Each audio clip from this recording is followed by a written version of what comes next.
Welcome to Jason friends. ನನಗೆ ಸ್ವಲ್ಪ order ಬಂದು ಅದ್ರ ಬಗ್ಗೆ ವಿಡಿಯೋ ಮಾಡೋಣ ಅಂತ ಹೇಳಿ ವಿಡಿಯೋ ಮಾಡ್ತೇನೆ. ಏನಂದ್ರೆ ಫಸ್ಟ್ ಬಂದು ಒಂದು ವಂಕಿ ಉಂಗ್ರ ಆರ್ಡರ್ ಬಂದಿದೆ.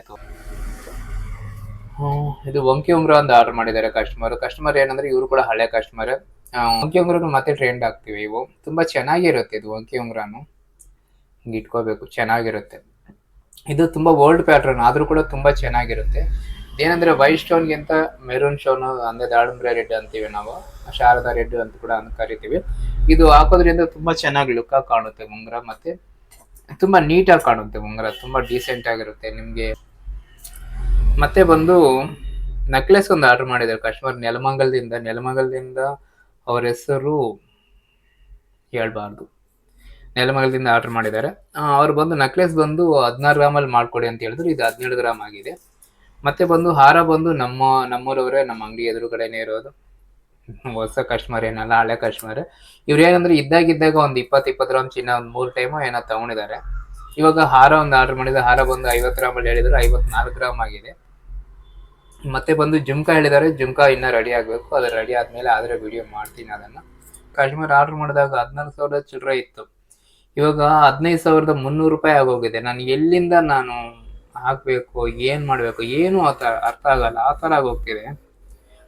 ಜಸ್ಟ್ ಒಂದು 10-20 ಗ್ರಾಮ್ ಆರ್ಡರ್ ಬಂದ್ರು ಕೂಡ ಅದಕ್ಕೆ ನಾವು ಕೈಯಿಂದ ಕೊಡ್ಬೇಕಂದ್ರೆ ತುಂಬಾ ಲಾಸ್ ಆಗುತ್ತೆ. ನಾವು ಇಟ್ಕೊಂಡಿರ್ತೀವಿ 2% ಲಾಭ ಅಂತ ಹೇಳ್ಬಿಟ್ಟು, ತುಂಬಾ ನಷ್ಟ ಆಗೋಗ್ತಿದೆ ಇವ್ರೆ. ಇನ್ನ ತುಂಬಾ ಇದಾವೆ ಆರ್ಡರ್ಗಳೇನು, ಎಲ್ಲ ಸಣ್ಣ ಆರ್ಡ್ರೇ ಇರ್ಬೋದು. ಅವೆಲ್ಲಾನು 10 ಗ್ರಾಮು, 8 ಗ್ರಾಮು, 6 ಗ್ರಾಮು ಈ ತರ ಆರ್ಡರ್ಗಳು ಇದಾವೆ. ಅದರಿಂದ ಏನಾಗ್ತಿದೆ ಅಂದ್ರೆ ಒಂದೊಂದು ಜ್ಯುವೆಲ್ರಿಗೂ ಒಂದು 300 ರೂಪಾಯಿ 400 ರೂಪಾಯಿ ಕೈಯಿಂದ ನಾವು ಹಾಕೊಡ್ಬೇಕಂದ್ರೆ ಏನಂತ ಬಿಸ್ನೆಸ್ ಮಾಡೋದು, ಏನಂತ ಕೆಲಸ ಮಾಡೋದು. ಬಿಸ್ನೆಸ್ ಬಿಟ್ಟಾಗಿ ಬಿಸ್ನೆಸ್ ಅಂತಲ್ಲ, ಏನೋ ಒಂದು 4 ಕಾಸು ಬರುತ್ತೆ ಅಂತೇಳಿ ನಾವು ಆರ್ಡರ್ ತಗೊಂಡು ಮಾಡ್ಕೊಟ್ಟಿರ್ತೀವಿ. ಇವಾಗ ಒಂದು ಜ್ಯುವೆಲ್ರಿ ಮಾಡಿದ್ರೆ ನಾನು ಇಟ್ಕೊಂಡಿರ್ತೀನಿ, ಒಂದು 2% ಲಾಭ ಇಟ್ಕೊಂಡಿರ್ತೀನಿ. ಆ 2% ಹೋಗ್ಬಿಟ್ಟು ನಮ್ಗೆ ಕೈಯಿಂದ ಮತ್ತೆ ನಾನು ಒಂದು 2-3% ನಮ್ ಕೈಯಿಂದ ಹಾಕೊಡ್ಬೇಕಂದ್ರೆ ಎಷ್ಟು ಬೇಜಾರಾಗುತ್ತೆ, ಎಷ್ಟು ಲಾಸ್ ಆಗುತ್ತೆ. ಈ ತರ ಆಗ್ತಿದೆ ಎಲ್ಲಾನು. ನಾನು ಹೇಳೋದಂದ್ರೆ ಮ್ಯಾಕ್ಸಿಮಮ್ ಅಮೌಂಟ್ ಎಲ್ಲ ಫುಲ್ ಕೊಡ್ಬೇಡಿ G7 ಅಲ್ಲಿ, ಇಲ್ಲಾಂದ್ರೆ ನೀವು ಆರ್ಡರ್ ಮಾಡಬೇಡಿ ಇವರಲ್ಲಿ. ಈ ತರ ಇದ್ದಾಗ ರೇಟ್ಗಳು ಹೆಚ್ಚು ಕಡಿಮೆ ಆಗ್ತಿರುವಾಗ ಅಂತೂ ತುಂಬಾ ಕಷ್ಟ ಆಗ್ತದೆ.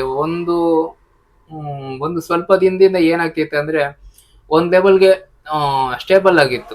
ಏನಂದ್ರೆ ಆರ್ಡರ್ಗಳು ಕಡಿಮೆ ಇತ್ತು, ಏನೋ ಒಂದು ರೇಟ್ಗಳು ಬರ್ತಾ ಇತ್ತು, ಹೋಗ್ತಾ ಇತ್ತು. ನಾನು ಏನ್ ಮಾಡ್ತಿದ್ದೆ ಅಂದ್ರೆ ಹಳೆ ಕಸ್ಟಮರ್ ನನ್ನ ಹತ್ರ ಏನು ತೊಂದರೆ ಬರೋದೇ ಇಲ್ಲ ನನಗೆ. ಹಳೆ ಕಸ್ಟಮರ್ ಅಂದ್ರೆ ಆ ಒಂದು ಚೂರು ಕೂಡ ನಾವು ರಿಸ್ಕ್ ಬರಲ್ಲ. ಇವಾಗ ಹಾರ ಮಾಡಿಸ್ಕೊಳ್ತಿದ್ದಾರೆ ಇವರು, ಹೊಸ ಕಸ್ಟಮರ್ ಏನಲ್ಲ, ಹಳೆ ಕಸ್ಟಮರ್ ಆಗಿರೋದ್ರಿಂದ ಅವ್ರಿಗೆ ನನ್ನ ಬಗ್ಗೆ ಗೊತ್ತು. ಫುಲ್ ಅಮೌಂಟ್ ಕೊಡ್ಬೇಕು, ಇಲ್ಲ ಅಂದ್ರೆ ಮಂಜು ಅವ್ರು ಮಾಡಕ್ಕಾಗಲ್ಲ ಅಂತ ರಿಸ್ಕ್ ಬೀಳ್ತಾರೆ. ಇವೆಲ್ಲ ಅವ್ರಿಗೆ ಗೊತ್ತು. ಅವ್ರು ಏನ್ ಮಾಡ್ತಾರೆ ಅಂದ್ರೆ ಸರಿ ಮ್ಯಾಕ್ಸಿಮಮ್ ಅಮೌಂಟ್ ಎಲ್ಲ ಫುಲ್ ಕೊಟ್ಬಿಟ್ರು, ಅವ್ರ ಹತ್ರ ಇರೋ ಚಿನ್ನ ಎಲ್ಲ ಕೊಟ್ಬಿಟ್ರು, ಮತ್ತೆ ಒಂದ್ 3 ಲಕ್ಷ ದುಡ್ಡು ಕೂಡ ಕೊಟ್ರು ನಮ್ಗೆ.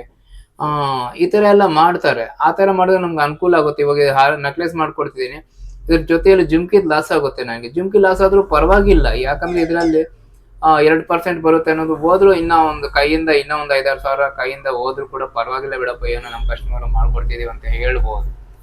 ಎಷ್ಟು ಅಂಗಡಿಯವರು, ನಾನು ಒಬ್ನೇ ಅಂತಲ್ಲ, 100% ಜನಗಳೆಲ್ಲ ಜ್ಯುವೆಲರಿ ಶಾಪ್ ಅವರಾಗಿರ್ಬೋದು, ವರ್ಕ್ ಮಾಡಿ ಈ ತರ ಕೊಡೋರಾಗಿರ್ಬೋದು, ಎಲ್ಲರೂ ಕೂಡ 90% ಲಾಸ್ ಆಗಿರ್ತಾ ಹೊರತು ಯಾರು ಕೂಡ ಲಾಭದಲ್ಲಿ ಇರಲ್ಲ. ಈ ತರ ರೇಟ್ ರೈಸ್ ಆಗೋದ್ರಿಂದ ಇವತ್ತು ಆರ್ಡರ್ ತಗೊಂಡಿರ್ತೀವಿ, ನಾಳೆ ದಿವಸ ಮತ್ತೆ 100-200 ರೂಪಾಯಿ ರೈಸ್ ಅಂದ್ರೆ ಹೆಂಗೆ ಅವರು ಕೊಡ್ತಾರೆ, ತುಂಬಾ ಕಷ್ಟ ಆಗೋಗುತ್ತೆ.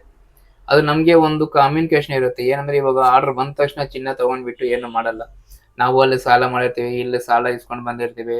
ಯಾಕಂದ್ರೆ ನೀವು ಒಂದು 100 ಗ್ರಾಮ್ ಆರ್ಡರ್ ಮಾಡಿದ್ರೆ 100 ಗ್ರಾಮ್ ಮೇಲೆ ಚಿನ್ನದೆಲ್ಲ ಆಗೋಗಲ್ಲ. 100 ಗ್ರಾಮ್ಗೆ ಇನ್ನೊಂದು 100 ಗ್ರಾಮ್ ಇಲ್ಲ ಒಂದೊಂದು ಟೈಮ್ 200 ಗ್ರಾಮ್ ಕೂಡ ಎಕ್ಸ್ಟ್ರಾ ಇಟ್ಟು ಚಿನ್ನ ಇಟ್ಟು ಮಾಡ್ಬೇಕಾಗುತ್ತೆ ಕೆಲವೊಂದು ಕೆಲಸಗಳು. ಆ ತರ ಎಲ್ಲ ಇರ್ತಾವ. ಆ ತರ ಎಲ್ಲ ಇದ್ದಾಗ ನೀವು ಕೊಟ್ಬಿಟ್ಟಿದೀವಿ, ಪರವಾಗಿಲ್ಲ ಬಿಡು, ನಾವೇನ್ ಅನ್ಕೊಂಡಿದೀವಿ ಅಂತ ಅನ್ಕೊಳ್ಳೋದು ಕರೆಕ್ಟ್ ಅಲ್ಲ. ನೀವು ಬರೀ ಅಡ್ವಾನ್ಸ್ ಕೊಟ್ರೆ ಮಾತ್ರ ತುಂಬಾ ಲಾಸ್ ಆಗುತ್ತೆ. ಏನು ಫುಲ್ ಅಮೌಂಟ್ ಕೊಟ್ಟಿದ್ರೆ ಒಂದ್ ವೇಳೆ ಬೇಕಾದ್ರೆ ಅವ್ರು ತಗೊಂಡ್ಬಿಟ್ಟಿರ್ಬೋದು, ಅದೊಂದು ಲೆಕ್ಕಾಚಾರ ಬೇರೆ.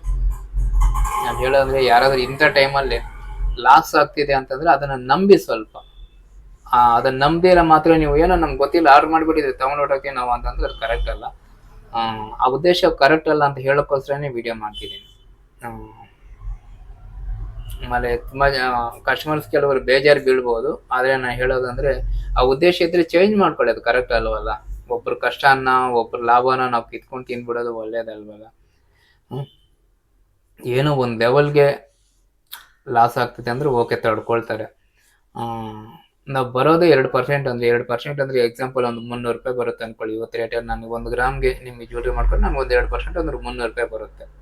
300 ರೂಪಾಯಿ ಬರೋ ಜಾಗದಲ್ಲಿ 600 ರೂಪಾಯಿ ನನ್ನ ಕೈಯಿಂದ ಹಾಕ್ಕೊಡಿ ಅಂದ್ರೆ ಹೆಂಗೆ ಬಿಸ್ನೆಸ್ ಮಾಡೋದು ನಾನು? ಹೆಂಗೆ ನಾನು ಕೆಲಸ ಮಾಡೋದು? ನಾನು ಕೆಲಸಗಾರ ಅಂತ ಏನ್ ಕೊಡ್ಲಿ? ನಾನಂತ ಏನ್ ತಿನ್ಲಿ? ನಮ್ ಖರ್ಚುಗಳಿಲ್ವಾ? ನಾನು ಅಂಗಡಿಗಳು ಬಾಡಿಗೆಗಳು ಕಟ್ಟಬೇಕಾಗುತ್ತೆ. ಅಂಗಡಿಗಳಿಗೆ ಕರೆಂಟ್ ಬಿಲ್ ಕಟ್ಟಬೇಕಾಗುತ್ತೆ. ಅಂಗಡಿಗಳ ಮೇಂಟೆನೆನ್ಸ್ ಒಂದು ಇರ್ತದೆ, ಅದು ಕೊಡಬೇಕಾಗುತ್ತೆ. ಎಷ್ಟೊಂದು ಇರ್ತವೆ ಲಾಸ್‌ಗಳಾಗೋದು. ಇದು ಬರೀ ನೀವು ಒಂದ್ರ ಬಗ್ಗೆನೇ ನಿಮ್ಗೆ ಆಗಿರೋ ನೀವು ಕೊಡ್ತಿರೋ ಬರೀ ಮೇಕಿಂಗ್ ಚಾರ್ಜಲ್ಲಿ ಎಷ್ಟೋ ಜನ ಅದ್ರ ಹಿಂದ್ಗಡೆ ತುಂಬಾ ಜನ ಬದುಕೋರು ಇರ್ತಾರೆ. ಆಯ್ತಾ? ಬರೀ ಯಾರು ತಗೊಂಡಿರೋನ್ ಮಾತ್ರನೇ ಅವ್ನಿಗೇನೋ ಕೈಗೆ ಹಿಂಗ್ ದುಡ್ಡು ಎಣಿಸ್ಬಿಟ್ಟು ಅವ್ನ ಕೈಗೆ ಬಂದಿದೆ ದುಡ್ಡು ಅಂತ ಹೇಳ್ಬಿಟ್ಟು ಅವ್ನು ಒಬ್ನೇ ತಿನ್ನೋದಲ್ಲ. ತುಂಬಾ ನಷ್ಟ ಇರುತ್ತೆ. ಇದನ್ನ ತಿಳ್ಕೊಳ್ಳಿ. ಇದು ಇನ್ನೊಂದು ಮುಖ್ಯವಾಗಿ ನಾನು ಹೇಳೋದಂದ್ರೆ ಚಿನ್ನ ಆಗ್ಲಿ ಇರ್ಬೋದು, ಒಂದು ಒಂದು ಏನಾದ್ರೂ ಒಂದು ನಾವು ಮನೆಗೆ ಒಂದು ಇನ್ವೆಸ್ಟ್ ಮಾಡ್ತಿದೀವಿ, ಒಂದು ವಸ್ತು ಮನೆಗೆ ತಗೊಂಡ್ ಬರ್ತಿದೀವಿ ಅಂದ್ರೆ ಅದನ್ನ ಗೌರವದಿಂದ ತಗೊಂಡ್ ಬರ್ಬೇಕು. ಗೌರವದಿಂದ ಆ ಕೊಟ್ಟಿರೋರು ಕೂಡ ಅಷ್ಟೇ ಒಳ್ಳೆ ಉದ್ದೇಶ ಇರಬೇಕು. ಅದನ್ನ ಯೋಚನೆ ಮಾಡಿ ಬಂದ್ಬಿಡ್ತಿದೆ ಲಾಭ ಅಂತ ಹೇಳಿ ಮಾಡೋದಲ್ಲ. ತಗೊಂಡ್ಮೇಲೆ ಲಾಭ ಬಂದೇ ಬರುತ್ತೆ. ಯಾವತ್ತಿದ್ರೂ ಕೂಡ ಚಿನ್ನದ ಮೇಲೆ ಇನ್ವೆಸ್ಟ್ ಮಾಡಿದ್ರೆ ರೈಸ್ ಆಗೇ ಆಗುತ್ತೆ. ಇವಾಗ ನಾನು ಹೇಳೋದೇನಂದ್ರೆ ಇವಾಗ ಒಂದು 300 ರೂಪಾಯಿ 400 ರೂಪಾಯಿ ರೈಸ್ ಆಯ್ತು. ನಾನು ಹೇಳ್ತಿದ್ದೀನಿ ಇಲ್ಲ ಈ ತರ ವರ್ಕೌಟ್ ಆಗಲ್ಲ, ಲಾಸ್ ಆಗುತ್ತೆ, ಕಡಿಮೆ ಮಾಡಬೇಡಿ ಅಂತಂದ್ರು ಕೂಡ ಅದು ಕೇಳಲ್ಲ ಕೆಲವರು. ಕೆಲವ್ರು ಕೇಳ್ತಾರೆ. ಕೆಲವರು ಚಿನ್ನ ತಗೊಳ್ಳೋರು, ಚಿನ್ನದಂತ ಮನ್ಸಿರೋರು ತುಂಬಾ ಜನ ಇದ್ದಾರೆ. ಆದ್ರೆ ಆ ಕೆಲವ್ರ ಬಗ್ಗೆ ನಾನು ಹೇಳ್ತಿರೋದೇನಂದ್ರೆ ಆ ತರ ಹಿಂಡಿ ಮನುಷ್ಯರನ್ನ ಅವ್ರ ಲಾಭನ ಅವ್ರ ಕಷ್ಟನ ತಿಂದ್ಬಿಡೋದು ಕರೆಕ್ಟ್ ಅಲ್ಲ. ಅದು ನಾನು ಹೇಳಿದ್ದೀನಿ ಇದಕ್ಕೆ ಮೊದಲೇ ವಿಡಿಯೋಗಳಲ್ಲಿ ಹೇಳಿದ್ದೀನಿ. ನಾನು ಯಾರಾದ್ರೂ ಕೆಲಸ ಕೊಟ್ರೆ ನಮ್ಮ ಕೆಲಸಗಾರಿಗೆ ಯಾರಾದ್ರೂ ಕೆಲಸ ಕೊಟ್ರೆ ನಾನು ಕಡಿಮೆಗೆ ಮಾಡಿ ಅಂತ ಮಾತ್ರ ನಾನು ಕೇಳಲ್ಲ. ರೀಸನಬಲ್ ಆಗಿ ತಗೊಳ್ಳಿ ಅಂತ ನಾನು ಹೇಳ್ತಿರ್ತೀನಿ ಹೊರತು ಒಂದಿನ ಕೂಡ ಅವ್ರನ್ನ ಇದ್ರಲ್ಲಿ ನೀವು ಕಡಿಮೆ ಮಾಡ್ಕೊಳ್ಳಿ, ಬೇರೆಯವ್ರನ್ನ ನಾನು ಕೇಳ್ತಿದ್ದಾರೆ ಅವ್ರು ಕಡಿಮೆಗೆ ಮಾಡ್ಕೊಡ್ತೀನಿ ಅಂತ ಅಂದ್ರು ಕೂಡ ನನ್ಗೆ ಅವ್ರು ಕೊಡಲ್ಲ. ಯಾಕಂದ್ರೆ ನಾನು ನಂಬಿದೆ. ಇಷ್ಟು ವರ್ಷಗಳಿಂದ ನಮ್ಗೋಸ್ಕರ ಕೆಲಸ ಮಾಡಿರ್ತಾರೆ, ನಾವು ಹೇಳಿದ್ರೆ ಟೈಮ್ ಕೊಟ್ಟಿರ್ತಾರೆ. ಇದನ್ನೆಲ್ಲ ನಾವು ಕೆಲಸಗಾರನ ನಾವು ಮೈಂಡಲ್ಲಿ ಇಟ್ಕೊಂಡಿರ್ಬೇಕಾಗುತ್ತೆ. ಅಂಥವ್ರನ್ನ ನಾವು ಬಿಟ್ಕೊಡಕ್ ಆಗಲ್ಲ. ಸಡನ್ ಆಗಿ ಯಾರೋ ಇಬ್ಬರು ಬರ್ತಾರೆ, ಇನ್ನೊಬ್ರು ಕಡಿಮೆಗೆ ಮಾಡ್ತಾರೆ ಅಂದ್ರೆ ನಾವು ಮಾಡ್ಕೊಡೋಕ್ಕಾಗಲ್ಲ. ಇವರಲ್ಲಿ ಏನೋ ತಪ್ಪಿದ್ರೆ ನಾನು ತಪ್ಪಿದೆ ಅಂತ ಹೇಳ್ಬಿಟ್ಟು ಅವ್ರು ಬೇಕಾದ್ರೆ ರಿಜೆಕ್ಟ್ ಮಾಡ್ತೀನಿ ಹೊರತು ಬರೀ 1% 2% ಯಾರು ಬೇರೆಯವ್ರು ಕಡಿಮೆಗೆ ಮಾಡ್ತಾರೆ ಅಂತ ಅಂದ್ರೆ 1% 2% ಯಾರು ಮಾಡೋಕ್ಕಾಗಲ್ಲ. 1% ಯಾರು ಕಡಿಮೆ ಮಾಡ್ತಾರೆ ಅಂದ್ರೆ ಕೂಡ ಅವ್ರಿಗೆ ನಾನು ಕೊಡಕ್ ಹೋಗಲ್ಲ. ಯಾಕಂದ್ರೆ ನಮ್ಮ ಹಳೆ ಕೆಲಸಗಾರರು ಏನಿದಾರೋ ಅವ್ರಿಗೆ ನಾನು ಕೊಡ್ತೀನಿ. ಯಾಕಂದ್ರೆ ನನಗೆ ಬರೀ ಲಾಭ ಅಲ್ಲ ಬೇಕಾಗಿರೋದು, ಅದ್ರ ಹಿಂದ್ಗಡೆ ಒಂದು ಒಳ್ಳೆ ಗೌರವ, ಒಂದೇ ಫೀಲ್ ಅನ್ನೋದು ಇರುತ್ತೆ. ಆ ಫೀಲ್ ಚೆನ್ನಾಗಿರ್ಬೇಕಂದ್ರೆ ಯಾವತ್ತೂ ಕೂಡ ನಾವು ಮುಖ ನೋಡ್ಕೊಂಡಾಗ ಚೆನ್ನಾಗ್ ಅನ್ಸ್ಬೇಕು. ಅರೆ ಇಂಥವ್ರಿಗೋಸ್ಕರ ನಾವು ಇಷ್ಟು ದಿನ ಕೆಲಸ ಮಾಡಿದ್ವಿ, ಅವ್ರು ಚೆನ್ನಾಗಿದ್ದಾರೆ, ನಾವು ಚೆನ್ನಾಗಿರ್ಬೇಕು ಅನ್ನೋದು ಇರಬೇಕು. ಈ ಸಾಲಗಳು ತಗೊಂಡು ಹೋಗಿರ್ತಾರೆ. ನಾನಂತೂ ಸಾಲ ಕೊಡಲ್ಲ ಅನ್ಕೊಳ್ಳಿ. ಆ ಬೇರೆ ಅಂಗಡಿಗಳ ಬಗ್ಗೆ ಹೇಳ್ತಿದ್ದೀನಿ ನಾನು. ಯಾಕಂದ್ರೆ ನನ್ಗೆ ಅನುಭವ, ನಾನು ನೋಡ್ತಿರ್ತೀನಿ. ನಮ್ಮ ಜೊತೆಯಲ್ಲಿ ಕೆಲಸ ಮಾಡೋರು ಆಗಿರ್ಬೋದು, ನಮ್ಮ ಜೊತೆಯಲ್ಲಿ ಬಿಸ್ನೆಸ್ ಮಾಡೋರು ನಂಬಿ ಆರ್ಡರ್ ಕೊಟ್ಟಿರ್ತಾರೆ.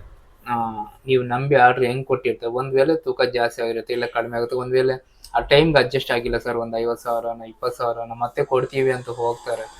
ಮತ್ತೆ ಹೋಗಿರೋರು ಆ ಟೈಮ್ಗೆ ಅವ್ರು ಕೊಡಿ. ಯಾಕಂದ್ರೆ ಅದರಲ್ಲಿ ದೊಡ್ಡದಾಗಿ ಏನು ಬಂದ್ಬಿಡಲ್ಲ. ನೀವು ಅನ್ಕೊಳ್ತೀರ ಅಷ್ಟೇ ಇಷ್ಟಿಷ್ಟು ಲಾಭ ಬಂದ್ಬಿಡುತ್ತೆ ಅಂತ. ನಿಮ್ಗೆ ನೋಡಕ್ಕಲ್ಲಿ ಚಿನ್ನ ಅಷ್ಟು ಇರುತ್ತೆ, ಅದ್ರ ಹಿಂದ್ಗಡೆ ಎಷ್ಟು ಜನ ಎಷ್ಟು ಸಾಲಗಳಿರ್ತಾರೆ, ಎಷ್ಟು ಜನ ಕಷ್ಟಗಳಿರ್ತವೆ. ಸುಮ್ನೆ ಅಲ್ಲಿ ಡಿಸ್ಪ್ಲೇ ಅಲ್ಲಿ ನೋಡ್ಲಿಕ್ಕೆ ಮಾತ್ರ ಚಿನ್ನ ಇರುತ್ತೆ ಅನ್ಕೊಂಡ್ರೆ ಅವ್ರು ಸಾಹುಕಾರರು ಅಂತಲ್ಲ ಅದ್ರ ಉದ್ದೇಶ. ಅವ್ರು ಇನ್ವೆಸ್ಟ್ ಮಾಡಿರ್ತಾರೆ, ಅವ್ರು ಕೂಡ ಸಾಲದಲ್ಲಿ ಇರ್ತಾರೆ. ಅರ್ಥ ಮಾಡ್ಕೊಳ್ಳಿ.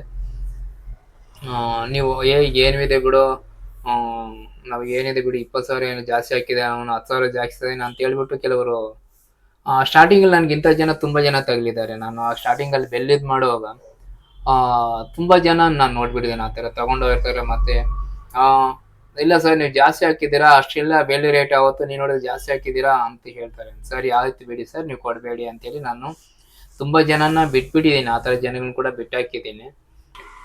ಓಕೆ. ಇವಾಗ ಹಾರನ ಹಚ್ಕೊಂಡು ಇಲ್ಲಿ ಒಂದು ಸ್ವಲ್ಪ ವಿಡಿಯೋ ತೋರಿಸ್ತೀನಿ ನೋಡಿ. ನಿಮ್ಗೆ ಏನಾದ್ರು ಇಷ್ಟ ಇದ್ರೆ ಸ್ಕ್ರೀನ್ಶಾಟ್ ತಗೊಳ್ಳಿ, ಮಾಡಿಸಿ. ಆದಷ್ಟು ಚಿನ್ನ ತಗೊಳ್ಳಿ ಆಯ್ತಾ, ಇಟ್ಕೊಳ್ಳಿ. ಅದೇನೋ ಚಿನ್ನ ಸಿಗಲ್ಲ ಮತ್ತೆ ಇನ್ನೇನೋ ಆಗೋಗ್ತಿದೆ ಅನ್ನೋ ತರ ಚಿನ್ನ ತಗೋಬೇಕು ಅಂತ ಮುಗುಳ್ ಬಿದ್ದು ತಗೊಳ್ಬೇಕು ಅಂತ ಅನ್ಕೋಬೇಡಿ. ಎಲ್ಲೂ ಹೊಟ್ಟೋಗಲ್ಲ ಚಿನ್ನ, ಎಲ್ಲೂ ಹೋಗಲ್ಲ. ಇವತ್ತು ಜಾಸ್ತಿ ಆದ್ರೆ ಆಗುತ್ತೆ, ಅದ್ರ ಬೆಲೆ ಅದಕ್ಕೆ ಇದ್ದೇ ಇರುತ್ತೆ. 5,000 ಇರೋದು 10,000 ಆಯ್ತು, 10,000 ಇರೋದು 15,000 ಆಗೋಗ್ತಿದೆ. ಈಗ 15,000 ಇರೋದು 20,000 ಆಗುತ್ತೆ. ಆಶ್ಚರ್ಯ ಪಡ್ಬೇಕಾಗಿಲ್ಲ, ಏನೂ ಆಗಲ್ಲ ಆಯ್ತಾ. ಇವಾಗ ಈ ಹಾರ ಮಾಡಿಸಿದೀವಿ, ಇದು 50 ಗ್ರಾಮಲ್ಲಿ ಮಾಡಿಸಿದ್ವಿ ನಾವು. ಸ್ವಲ್ಪ ಲೇಟ್ ಆಗುತ್ತೆ ಅಷ್ಟೇ. ಇವಾಗ 1 ವರ್ಷ ಮಾಡೋದು, ಇನ್ನೊಂದು ವರ್ಷದಲ್ಲಿ ಲೇಟ್ ಆದ್ರೆ ಮತ್ತೆ ನೀವು ಮಾಡಿಸ್ಕೊಳ್ತೀರಿ, ಎಲ್ಲೂ ಹೋಗಲ್ಲ ಆಯ್ತಾ. ನಮ್ಮ ಸಂಕಲ್ಪ ಅನ್ನೋದು ಕರೆಕ್ಟ್ ಆಗಿ ನಾವು ಎಲ್ಲ ಜೊತೆನೂ ಮಾಡಿಸ್ತೀವಿ. ಇಷ್ಟರಲ್ಲೇ ಮುಗ್ದೋಗಲ್ಲ, ಅಷ್ಟರಲ್ಲೇ ಜೀವನ ಆಗೋಗಲ್ಲ. ಆದರೆ ಜೀವನ ಮುಗ್ದೈತೆ ಹೋದ್ರೆ ಹೋಗ್ಲಿ ಬಿಡಿ, ಏನಿದೆ, ಮುಂದೆ ಯಾವ್ದು ಶಾಶ್ವತ ಇದೆ ಇಲ್ಲಿ. ಆಯ್ತಾ. ಎಲ್ಲೋ ಹೊರ್ಟೋಗ್ತಿದೆ ಅಂತೇಳಿ ತುಂಬಾ ಪೀಡ್ಸಿ ಮನೆಗಳಲ್ಲಿ ಹಿಂಸೆ ಪಟ್ಕೊಂಡು ದುಡ್ಡು ಎತ್ತಿಟ್ಕೊಂಡು ಅದೇನು ಆ ಥರ ಮಾಡಬೇಡಿ. ಆಯ್ತಾ. ಇದೆಯಾ ತಗೊಳ್ಳಿ, ಇಲ್ವಾ ನೆಮ್ಮದಿಯಾಗಿ ನಿದ್ದೆ ಮಾಡಿ. ಆಯ್ತಾ. ಟರ್ಮ್ ಇನ್ಸೂರೆನ್ಸ್ ಪಾಲಿಸಿ ಈ ಥರವೆಲ್ಲ ಪಾಲಿಸಿಗಳು ಹಾಕ್ಕೊಂಡು ಹೆಲ್ತ್ ಬಗ್ಗೆ ಕೇರ್ ತಗೊಂತೀರಿ, ಚೆನ್ನಾಗಿರಿ. ಓಕೆ, ಬಾಯ್. ಸಬ್ಸ್ಕ್ರೈಬ್ ಮಾಡ್ಕೊಳ್ಳಿ ಚಾನಲ್. ಯಾರಿಗಾದ್ರು ಯೂಸ್ ಆಗುತ್ತೆ ಅಂದರೆ ಶೇರ್ ಮಾಡಿ. ಇಷ್ಟ ಆಗಿದ್ರೆ ಒಂದು ಲೈಕ್ ನನ್ನ ಮಕ್ಕಳಿಗೆ ಕೊಡಿರಿ. Okay bye. ಏನಾದರೂ ಅನಿಸಿದ್ರೆ ಕಾಮೆಂಟ್ ಮಾಡಿ, ಏನಾದರೂ ತಪ್ಪಾಗಿ ಅನಿಸಿದ್ರೆ ಕಾಮೆಂಟ್ ಮಾಡಿ. ಓಕೆ ಬಾಯ್.